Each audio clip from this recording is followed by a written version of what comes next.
My parents came here as refugees, so I'm a second generation refugee.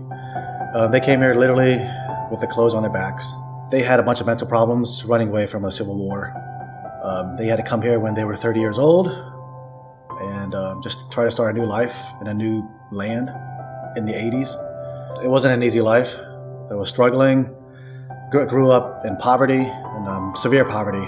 I grew up a Jehovah's Witness until I was in my early teenage years.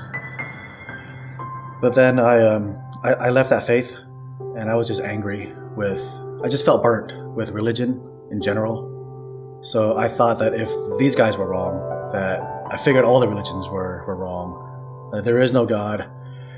If there was a God that's supposed to be all loving and all powerful, then why all the suffering? Why did I have to go through this? Why did my parents have to go through this?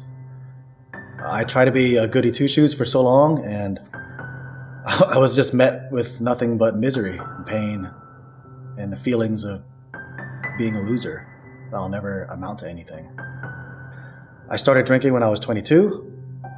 That was the first time I felt that I was no longer a loser.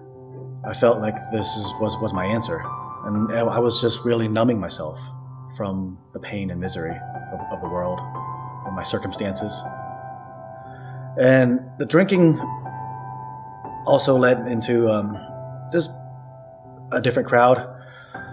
I started following people that were agnostic and atheist. I was almost atheist myself. And in that circle, it was an echo chamber of just there is no God. And although if the God was real, then why all the suffering? You know, you're better off, you need to figure this out on your own. There's no one to help you or to save you. So that's where I was. I was just drinking my way through my 20s and 30s. Because that's what I was before. I knew I was going to die an early death. And for whatever reason, that was okay. You know, I accepted those terms because I didn't think anything else was out there. And there was a guy that helped me through my darkest of times. Dustin Sleeper, he also goes here, and he led me to one of the sermons from Brad. And then it was one of Brad's sermons when I finally understood the message of grace, that it's not something you have to earn, or it's not a quest that you go on. Whereas repentance is more of letting go of the old self. It's just letting go of your resistance, just submitting to something else that's more powerful than you. Because it's not like I had to do anything. I just had to let go. Throughout all of your sin and turmoil, that there is a God that loves you regardless. The floodgates just opened up. And along with the tears, I was able to release all of this pent-up, needless resistance.